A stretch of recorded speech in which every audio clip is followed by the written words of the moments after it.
ಅತ್ಯಂತ ಹೆಚ್ಚು tax collect ಮಾಡ್ತಕ್ಕಂಥ ರಾಜ್ಯ ಎರಡನೇ ನಮ್ಮದು ಇಡೀ ದೇಶದಲ್ಲಿ.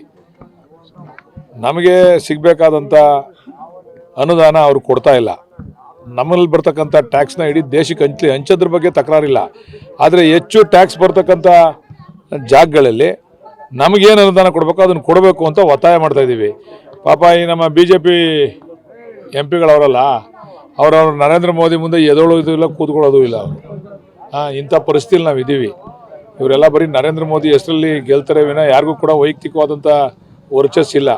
ಕನಿಷ್ಠ ತಮಿಳುನಾಡಿನವರು ಯಾವ ರೀತಿ ತಮ್ಮ ರಾಜ್ಯದಲ್ಲಿ ತಮ್ಮ ಹಕ್ಕಾಗಿ ಹೋರಾಟ ಮಾಡ್ತಾರೆ, ಆ ರೀತಿ ಹೋರಾಟ ಮಾಡ್ತಕ್ಕಂಥ ಮನೋಭಾವವನ್ನು ಬೆಳೆಸ್ಕೊಳ್ಳಿ ಅಂತಕ್ಕಂಥದ್ದನ್ನು ಹೇಳ್ತಾ, ನಮ್ಮ ಜನ ಈಗ ಬರ್ತಕ್ಕಂಥ ಲೋಕಸಭಾ ಚುನಾವಣೆಯಲ್ಲಿ ಇವರಿಗೆಲ್ಲ ತಕ್ಕ ಪಾಠ ಕಲಿಸ್ಬೇಕು. ಇವರೆಲ್ಲ ಸುಮ್ಮನೆ ಶೋ ಪೀಸ್ಗಳಲ್ಲಿ. ನೀವು ಪೋಷಕರಾಗಲು ಕಾಯುತ್ತಿದ್ದೀರಾ? ಚಿಂತಿಸದಿರಿ. ಓಯಾಸಿಸ್ ಫರ್ಟಿಲಿಟಿ 90,000 ದಂಪತಿಗಳ ಜೀವನದಲ್ಲಿ ಸಂತೋಷವನ್ನು ತಂದಿದೆ. 7825893601ಗೆ ಕರೆ ಮಾಡಿ. ಅತ್ಯದ್ಭುತ ರಿಯಾಯಿತಿ ಪಡೆಯಿರಿ ಹಾಗೂ ಎಲ್ಲರಿಗೂ ಗುಡ್ ನ್ಯೂಸ್ ಕೊಡಿ.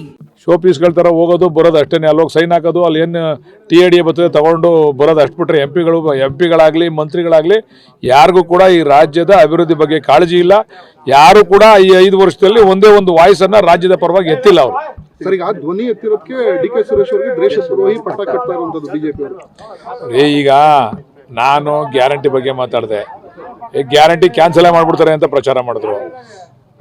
MP ಅವರು ಹೇಳಿರ್ತಕ್ಕಂಥದ್ದು ನಮ್ಗೆ ಆಗ್ತಕ್ಕಂಥ ಅನ್ಯಾಯ ಸರಿಪಡಿಸ್ತೇ ಹೋದರೆ ಮುಂದಿನ ದಿವಸದಲ್ಲಿ ಇಂಥ ಧ್ವನಿ ಎದೊಳ್ತವೆ ಅಂತಕ್ಕಂಥ ಮಾತನ್ನು MP ಅವರು ಹೇಳಿದ್ದಾರೆ. ತಪ್ಪೇನಿದೆ ಅದರಲ್ಲಿ?